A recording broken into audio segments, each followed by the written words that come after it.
Happy Monday, everybody. So, I didn't post a video yesterday. I was thinking a lot about, today coming up. So, today's the 1 year anniversary of Mom's passing. And I just wanted to share some memories looking back now. It's hard to believe it's been a year.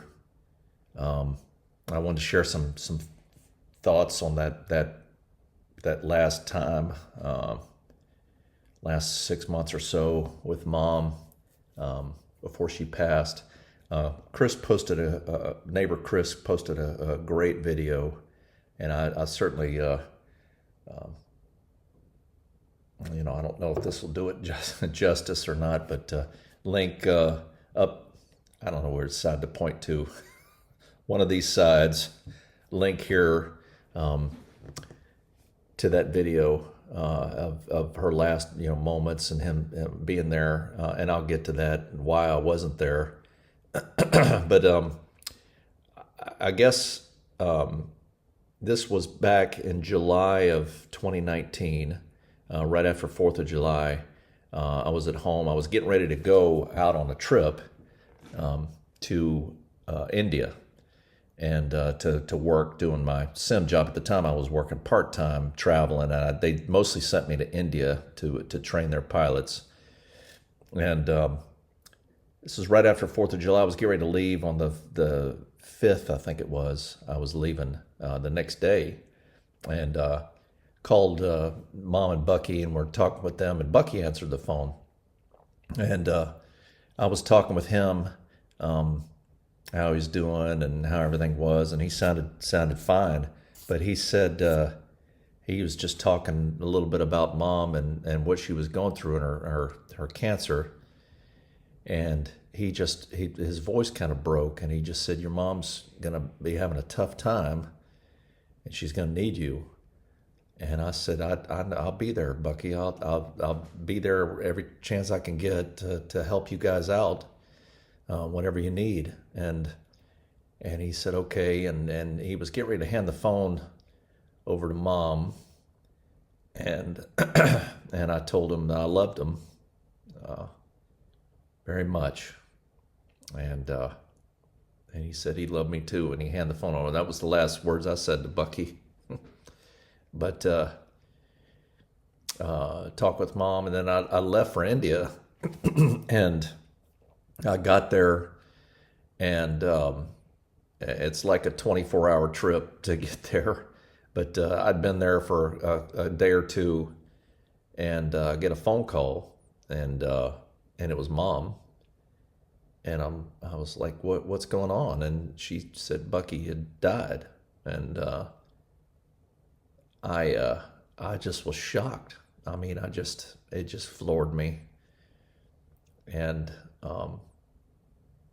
she, of course, had was making calls and arranging everything else, but she had taken the time to call me to tell me. And I went into work the next morning and told them, I gotta get out of here. I gotta go back because it took a little time. I had to call Delta to set up tickets and everything else to get back, and I flew back, got back home, after again a 24-hour flight and everything else. Called Mom, said, "Hey, I'm going to be there, tomorrow morning," and I drove up and to Mom's and went to the door, and she took her a long time to get to the door, and she was in pain, my physical pain from the cancer. She had that abdominal pains, and it would just I mean, she couldn't even think. It was so much pain. It's hard for me to imagine, but I was there, and I mean she couldn't even. And I went to hug her, and she's like, no. I mean, she was in so much pain, and I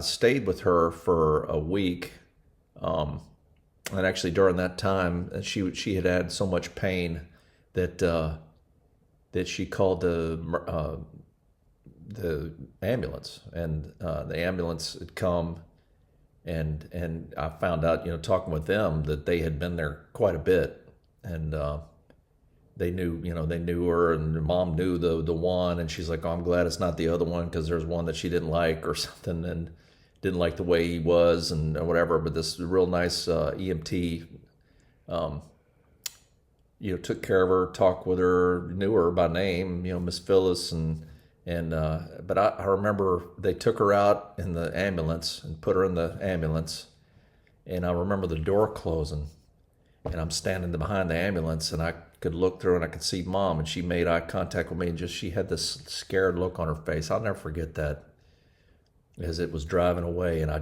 had this sinking feeling. So, I went inside, I took care of the dogs and got them all fed and everything else, and then I drove up. She didn't want to go to the hospital there in Orangeburg. She liked the one up in Columbia, Lexington, and Regional Medical Center. And I drove up there. It's like a half-hour drive, and went in, and she was in the emergency room. They had her stabilized, and it was basically just a lot of pain. And she it turns out that she had the surgery in I think it was February or March, but they had removed a large portion of her liver because of the cancer, and well, something had happened. She talked about driving along and hitting a big pothole, and it like jarred her on the inside, and she'd had that real bad pain since then. And then, Bucky had passed, and she was dealing with that too, of course. It's horrible, and but then this pain, and they did the doctor there finally was like, okay, look, this we're gonna do some X-rays and see, and they found a large abscess in her around her stomach on her insides, and it was about as big as I don't know what that would be, half a banana of just that abscess, and they were like, it's real, dangerous, because, if it burst or something like that, I mean, that's all that pus and everything getting on the inside. It's, sepsis and everything else. So they're like, oh, we're gonna keep you, and we're gonna operate. So a large portion of that visit, so this was, that was June. No, I'm sorry, that was July into August. She was in the hospital, and she was probably there for a week or 2 weeks, I think. They took her in, they operated, they drained the abscess, and they had a tube, with everything running out, and she was a difficult patient. I would sit and watch, and I'm like going, oh, I felt like a little boy again. Mom, I mean, she's running things, and they would come in, and she, didn't like this nurse because she couldn't, put the needle in right, and she liked the doctor, the surgeon. She really liked him because he had this real dry sense of humor, and he just, she would say something like, well, I'm gonna, and he'd be like, well, you could do that, but that, and he kind of like checked her a little bit. She liked him. I think she respected him. But I would go, and I would spend, a couple hours there with her, and sit with her till she was tired and wanted to go back to sleep. And then I'd go and I'd go back to her house, and take care of the dogs and whatever. And it was like that for like a week, just back and forth, back and forth. And I remember, because up to that point, I'd gone with her to a couple of her oncology appointments, and I never really talked with the doctors at all, and really, as far as, the story I got from Mom was that, they got it, and, she's going to do chemo, and it's going to be fine. I'm going to be, she was always real upbeat and positive. And I remember she had laid down and was taking a little nap, and I just kind of walked out to the nurse's station. There was a doctor out there. I was talking. I'm like, hey, Phyllis Stokes, I'm her son. What's the deal?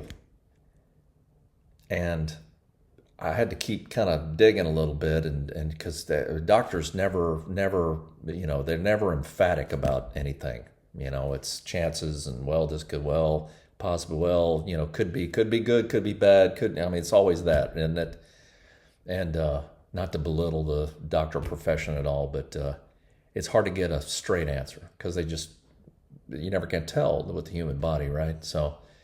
But I finally kind of got the story that it was just basically a foregone conclusion that she was going to pass.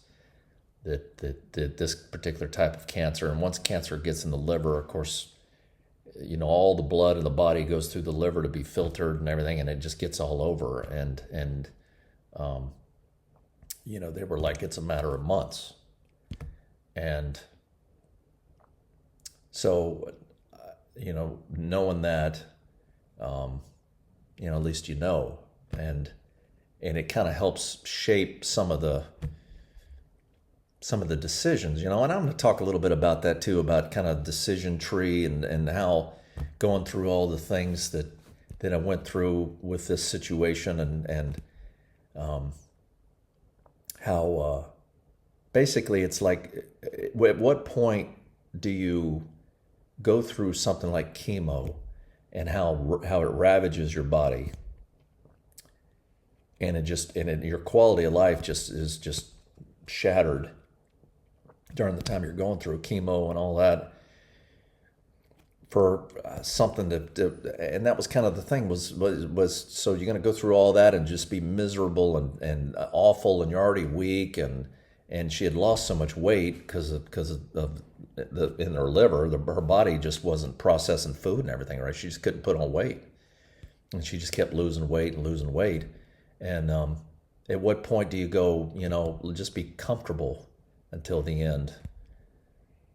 And I was able to talk with Mom eventually about that, and just kind of going, Mom, maybe the chemo's not because in her mind, I mean, it was like this was gonna fix it.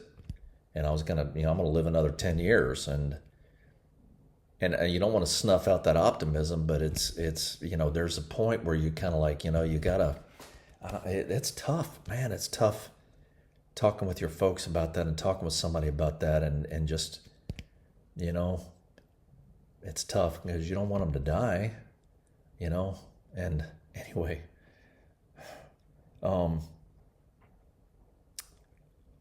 So eventually she got it. She's like, okay, look, I'm done with this place. And she's like, okay, they had her on antibiotics and everything else. She said, well, look, is there a way for me to do this myself? And they basically put in a tube into her, like a long-term, like a catheter kind of thing that goes inside, that she could administer the antibiotics herself, and show me how to do it and all that. And she's like, okay, I'm out of here.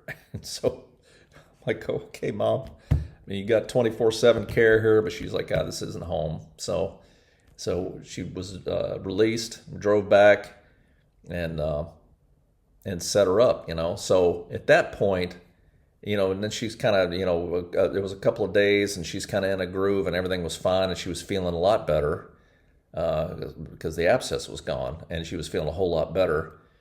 And then another trip came up. For me, and I had to go, and that was another challenge because she wanted me to stay with her all the time. Of course, I lived an hour and a half away, and I'm like, Mom, look, I can come up 3-4 days a week, look in on you. But I have a home, and my daughter and my wife, and I have a, family too. And I have a job. And it kind of got to the point where I realized, I'm like, Mom, she wanted me to quit work. And I'm like, I can't do that. I'm not in a position now where I can just drop everything, quit. And that's another thing I want to kind of talk about too, is having that talk with your parents about long-term care and everything. And I'm like, look, I did a lot of research, and I was looking in on it, and we can arrange to have, because she had a lot of anxiety about being alone, and she said her biggest fear was that she would die and her dogs would eat her. That's what she said. And it's not funny, but I mean, and I'm like I would set this up so that somebody can come by 3, 4, 5, up to 7 times, every day. It's fully scalable from once a week all the way to 24/7 coverage, Mom. I mean, and she was even then she was frugal. She's just like the idea of spending money on that just was, and I'm like, Mom, be comfortable. If you spend your last penny before you pass, that's a life well lived, and that was my philosophy. I don't. If you're trying to do all this because you want to leave me something, I don't worry about it. Spend it. Be comfortable. And I really struggled, and I mean, of course, it was in her weakened state. She wasn't much up for arguing, or not arguing, yelling, but just trying to talk with her, and she would get stressed out and agitated, and she didn't want to talk about it, and so now here I'm in a position where I've got to, she wants me to quit, but I can't, but she won't get any help, and what am I going to do? And she had all this anxiety, and then I had a trip come up, and I had to come here to the UAE, and this was in August of 19, and late August, second week of August or so, something like that, and I'm like, Mom, I got to go. And I can set stuff up for her. No, she wouldn't hear of it. So she had, of course, Chris was an angel. I mean, he would look in on her and everything else. But when I left, I mean, she really was in a state and a lot of anxiety, and was really, and Chris came over one day when she was really agitated, and he talked with her, and he said, it's normal to feel that way. Here's what you got going on. Some of the stuff she was taking, that could have contributed to it, all of this, and really helped her through it, gave her peace. But I was over here working, and she would call, and she would call in a state, you need to get home, I'm in pain, and I'm like, Mom, I can't, and that's just tough, dealing with that. And it was frustrating because there was other options to help, and she would just not hear any of it. So I mean, those of you that have been through that kind of stuff, I'm sure you probably understand. I mean, what do you do? And so I finished the trip here, came home. It was off and on again, going up to help out, but she had me helping out a lot around the house. Not so much cleaning, because I guess nobody cleans like she does. So she, even though she didn't feel like, I cleaned up behind the dogs and took care of them and kept them entertained, and cooked for her. So that was nice for me, a nice treat to be able to do that for her. And I like to cook, and she always appreciated it when I cooked. She liked it. Imagine that. So, and she would send me to the grocery store, and so we need groceries. So and I would go in the kitchen, and I'd open up the refrigerator, it's just packed, and in fact, there was stuff in there that I went through the refrigerator. I'm like, this gotta go. I mean, there's stuff in there that's like way expired, and just cleaned it out, and I had that's the military planner in me, just looking at what's available and what's there, to what do we got, now I can plan, and so looking at the food and looking what's there, and then she'd say, okay, this is what we need. She'd make out a grocery list and send me to the store. And that was the other kind of funny thing, is she'd sent me on errands every once in a while, and I'd run out to the store, and I'd come back like I'm a man, a hunter-gatherer. Go to the store, and I'm like, here's my list. Aisle 1, aisle 2, aisle 3. What's the fastest way I can get everything I need, get it, pay, out home, and come back. And I'd come walking in, 30 minutes after I walked out the door with everything, and did you get everything? Yeah, I got everything. Everything was on the list. I got it. And she's like, I can't believe it. I mean, how fast you are. And I'm like, oh, and she goes, Bucky would take like 3 hours to go shopping for that. and and I'm like, really? And then she's like, well, he would stop by like the pharmacy, and he had a guy there that he would talk with about Carolina football, and then he'd go over there and he'd see somebody he'd know, and they'd talk for a while and everything else. I'm like, well, I don't know anybody in the town, so it was just get in, get out. And she's like, wow, that's amazing. That's the way I shop. So, but she would send me to Walmart, and I remember this. She liked the apple fritters there, in at um, at Walmart, and so I'll pick up a thing of those, and always find those and bring those home. And she liked them warmed up for 30 seconds, and then she would eat them, and then she would. And after a while, going to the grocery store for her, and I'm looking at everything in there, and I'm going, there's just food everywhere there. And but she would always go, we need Jello, we need some, And I finally looked in the cabinets, and I'm like, there's like 15 boxes of Jello in there, and she wants more, and I'm like, well, let's eat what we got. And it got to the point where she's like, we need to go to the grocery store. I'm like, Mom, we do not need to go to the grocery store. You got plenty of food. I mean, and she would eat like 5 bites and be full, and you know, most times. Sometimes I would cook something really good and she would eat a lot of it. And she's like, oh, that's the most I've eaten in months, so that's another good feeling. But she would, this is another kind of funny story, but she had these 2, gallon jugs. I think they were like 2 gallons each of bug spray. And it was like one of those it had a little battery powered gun on it, and it would, and it put out a little stream, and you go all around the house and spray. Because she said, well, I saw a bug in here, 2 weeks ago, so you need to spray. I got that spray. You need to spray. And, I went around and shooting, wasp nests and things like that to kill those off. And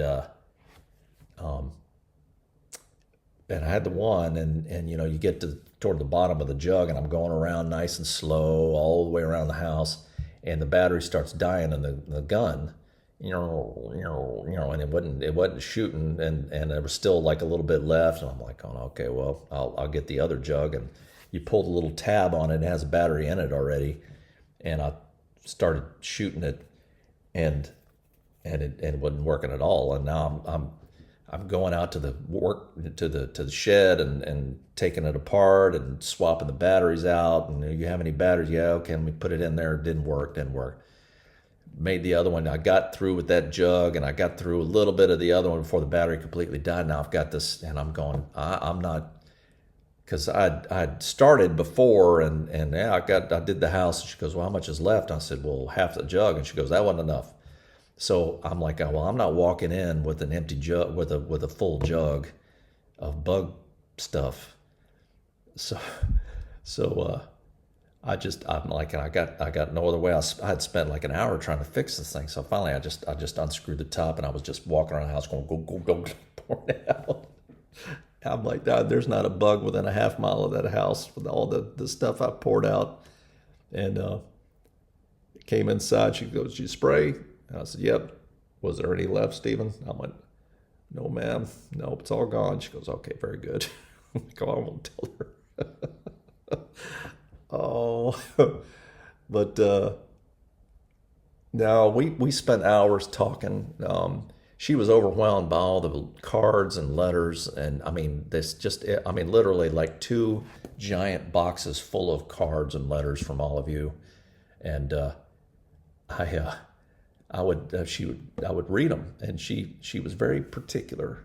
I sat down, and I had a stack, and I'd take it and I'd stick my finger in and just go and pop it and tear it out, and she's just like, oh, she couldn't stand it.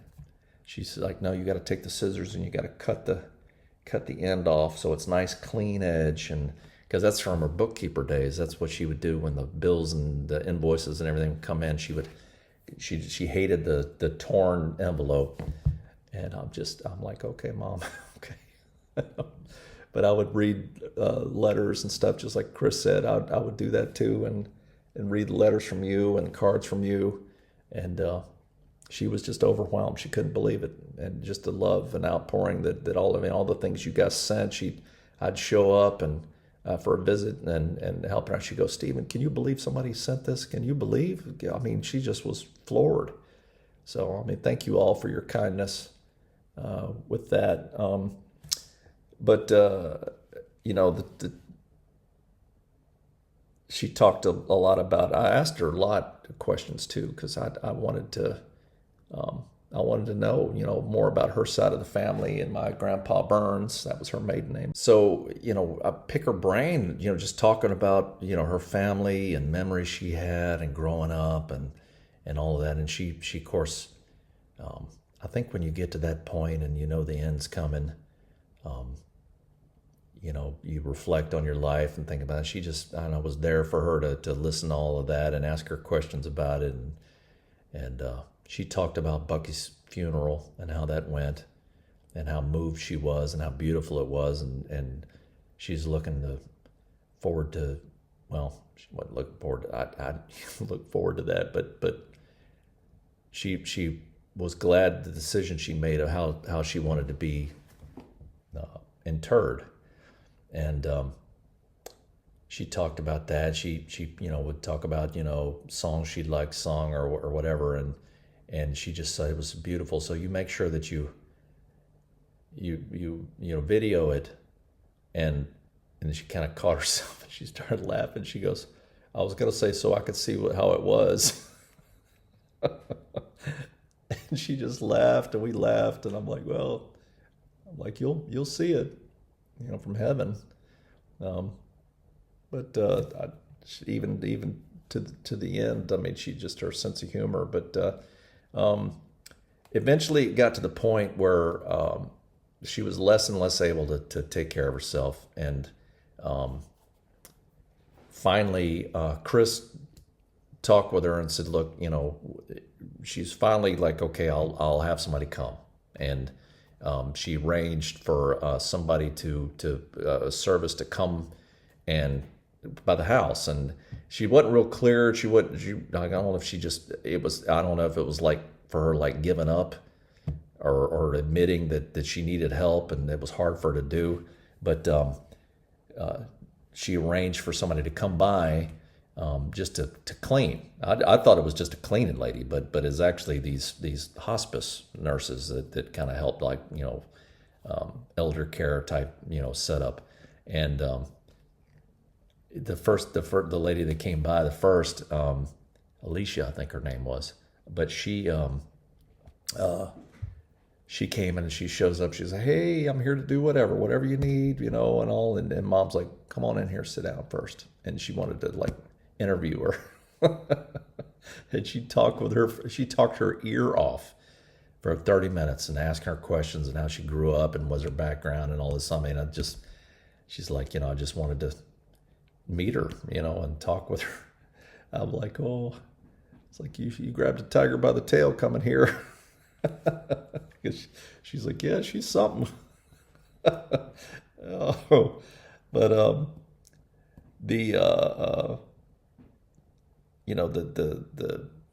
that's again the challenge with the long-term care with somebody who all the way up to the end. And Chris will say that, and he told me that's not surprising. There's a lot of people that just, they don't want to admit that they can't do things, and they just want to do things to the end, and they just physically can, and it's hard, but it's hard for them to accept that. And but finally she did, and she was on pain medication, and it was slowly upping the doses, but then it got to a point where she's like, well, look, I don't want to be hooked on these. So she started weaning her own self off, and talking with the doctor, talking with the on-call nurse with the hospice, and I'm like, look, I told the nurse, I'm like, tell me if I'm wrong, but I'm like, this is to make her comfortable. to the end. And it's back to that discussion, you know. I mean, mom always was always like, okay, I'm going to get past this, and then I don't want to be a junkie here on pain meds, and I, you know, there was just that disconnect, you know. And in the meantime, she's in this, about every 4 hours, it would start amping up the pain, and she just couldn't stand it. So then finally she'd break down and take half a tablet, and it would just take the edge off, but it was still there, instead of taking the proper dose and being, you know, relatively pain free, or at least, you know, I don't think it's ever gone, but it just keeps a blanket on it, you know. It just kind of covers it, and it just keeps it from being debilitating, you know. So finally, she just, it got to a point, and I had to, Chris finally talked with her and said, you need care, and arranged for a hospice nurse to come and talk with her about it and all. And basically the setup in that hospice, if you're not familiar, but basically when you go on home hospice, it's to the end. And you basically are saying, I'm not going to go to the hospital anymore. I'm not going to go to the emergency. We're going to manage all of it here at the house, and I'm going to have full-time care. And basically Medicare, Medicaid covers all of that. So, but that's the agreement. And they're there 24/7, and that was the setup, and that started in like December, and so I went back, and this was after Christmas. I was there, and she had been sleeping downstairs.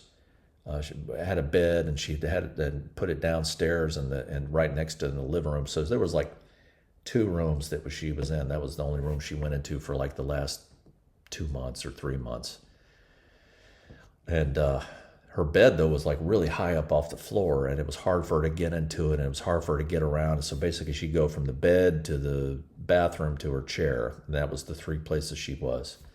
And it was hard for her to get in the bed, and she was in a lot of pain, and the pain would hit her, and it would, and the nurse was there and staying there, and she had a bed in there too that she would stay. I mean, they were in there all the time. And I was there staying. I was sleeping upstairs, and I get a phone call. I had my phone there. Then I'm like, look, if you need me, you know, call me, and I'll come downstairs to help if you need me to. And she goes, oh, don't worry about it. Well, I get a phone call one night, and mom was in horrible pain. I mean, just out of her mind pain. And the nurse is kind of freaking out a little bit, and she's just like, would just lay there curled up, just praying, you know, take the pain, Lord. I mean, just out of it. And I mean, she, you know, just, it got so bad. I was just sitting there holding her hand, and she's squeezing it with her thin hand, just squeezing my hand, and I'm just there. And she looks up at me right in the face, and she just goes, go, where's Stephen and Renee? You know, tell them to come down here. And I'm like, oh, it just broke my heart. And I'm like, Mom, I'm Stephen, I'm right here. And Renee, I didn't have the heart to tell her that, you know, Renee had passed. And I said, Renee can't come down right now, Mom. She's, oh, okay. And just out of her mind pain. And that was a horrible night. This was, and I had another trip coming up, and I was starting to talk to because she's eating less and less, and I started talking with work, going, look, I mean, this could be any time here, just so you know. I know I'm set to go on this trip to India again, and that was a rough night. And I woke up the next morning, and she was just out of it. And I had to run some errands around town. Was taking care of some. We'd gotten a power of attorney. Finally, she signed over a power of attorney for me, so I could take care of and get things organized, and care and everything else for her. And set everything up. And I remember going over, running around in one place, and I was talking to somebody. I'm like, I just had this sinking pit in my stomach going, I may come home and she may be gone. And I just remember just this sinking feeling, and I'm running around doing all that. And I'm going, do I even need to go? And I'm like, well, I told work, I'm like, look, this might be, touch and go here, whether I go or not, just so you know. And they're like, don't worry about it. You just tell us what you need to do. So I go back to the house, expecting the worst. And I walk in, and Mom's sitting in her chair, and it's completely fine, completely lucid. She was sitting there laughing, talking with the nurse like nothing, like better than she'd looked in the last 4 months. And I'm like, what happened? Oh yeah, I woke up, I'm fine, everything's good, I feel great. And I'm just like, I couldn't believe it. And so I'm like, well, everything was fine. And I think I spent the night, one more night, and then the next day I'm like, okay, I gotta go on this trip. And this was like right after New Year's, I think. And but yeah, she's fine. She's like, yeah, I feel great. Yeah, everything's fine. And yeah, I've got the nurse here. She goes, you go ahead and go on your trip. That's fine. I'll be fine. And I'm like, I packed up, and I remember standing in the kitchen doorway into the living room, standing there holding my bag, talking to her. And I'm like, okay, Mom, well, I'll see you when I get back, and I'll call you while I'm there too, and see how you're doing and all. And she's like, okay, all right. And I said, I love you, Mom. And she said, I love you too, Stephen. And that was the last thing I said to her. And I was glad that was the last word. So I went home, packed up, and I left the next day. And I'm on the plane in Atlanta. And I just boarded for the flight to Paris, I think I was flying to, and then on to India. And I get a text from the nurse, and she's like, your mom's kind of taking a turn. And they had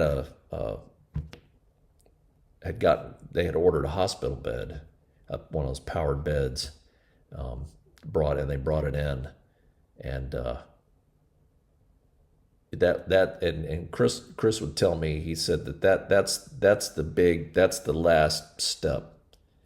And a lot of people are real hesitant to do that for home hospice care, because that's kind of like the beginning of the end. And so Mom had resisted that all the way, and it's like, well, she's in the bed now. And I'm like, oh man. And but I'm like, okay, well, is she okay now? She goes, yeah, she's comfortable. She's resting, and everything's fine. They think she's doing great.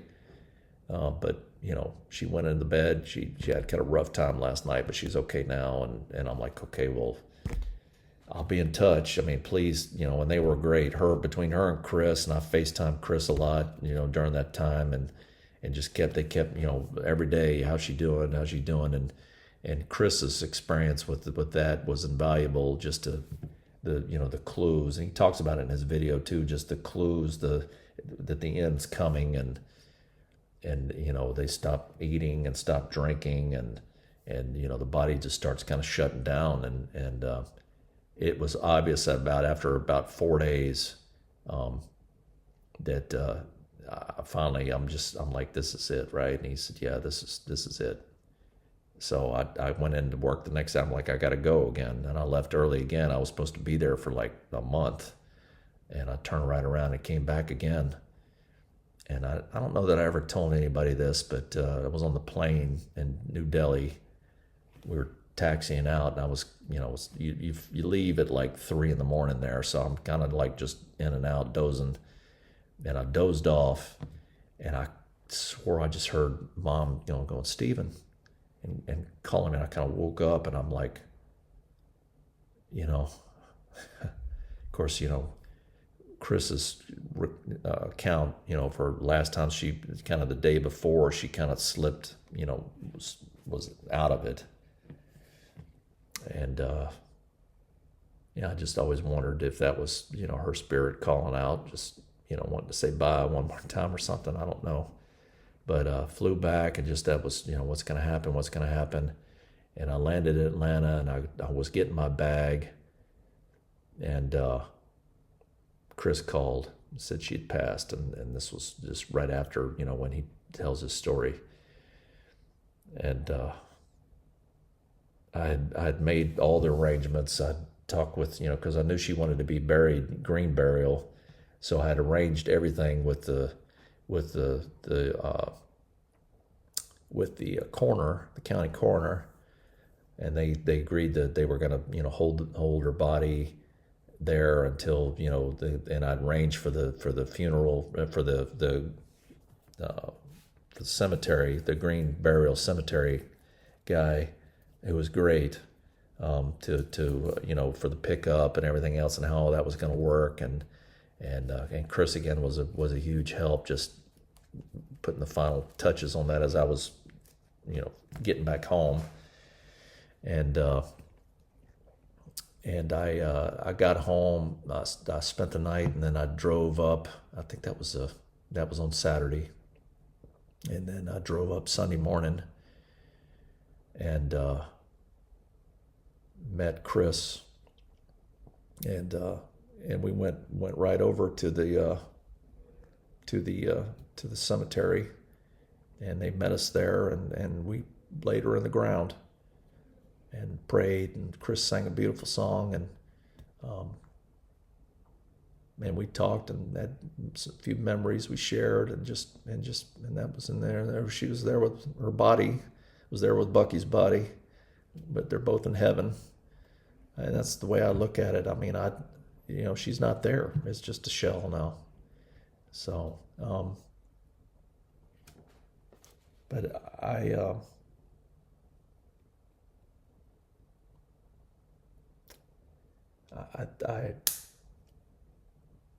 had a lot of help with Mom. I had a lot of help and a lot of mental support or emotional support with Mom.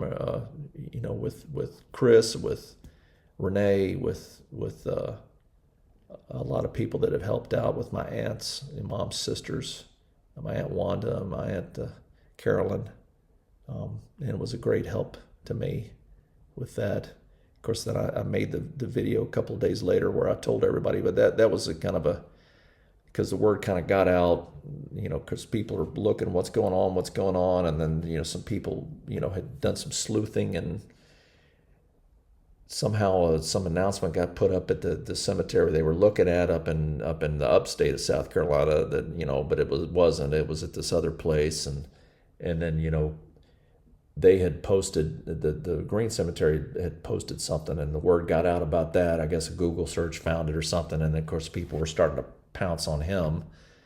And he messaged me, and he goes, "Hey, people are leaving some nasty Facebook post on our Facebook thing and all, and that's, I mentioned that in the video, hey, please, if you left something, that he's legit, and that he was the guy that took care of it all, and he did a wonderful job, and he doesn't deserve that." And everybody was great. Everybody that said any kind of questioning thing, they pulled it right off.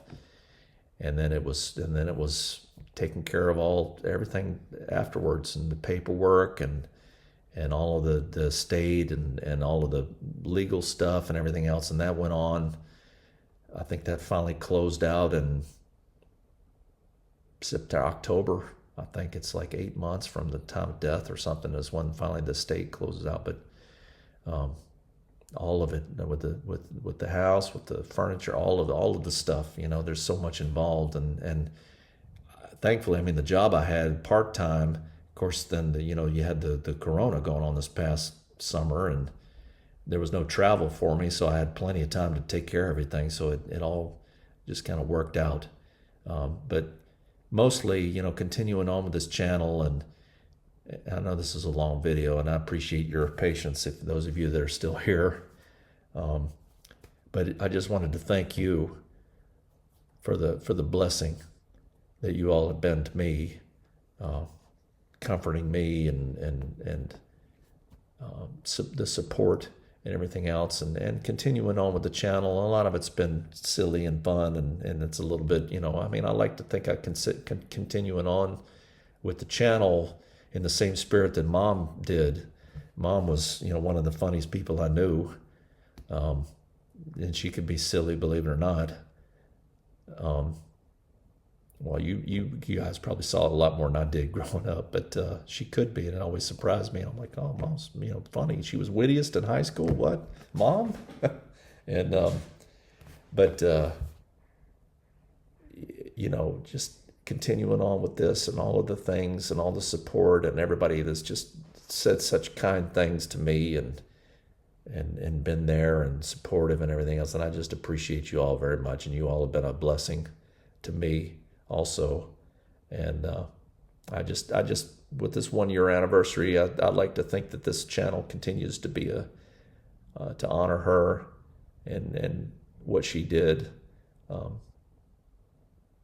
And I hope you continue watching and remembering her, and as I do. And I just wanted to thank you all. So I just wanted to share this tonight, and 1 year anniversary.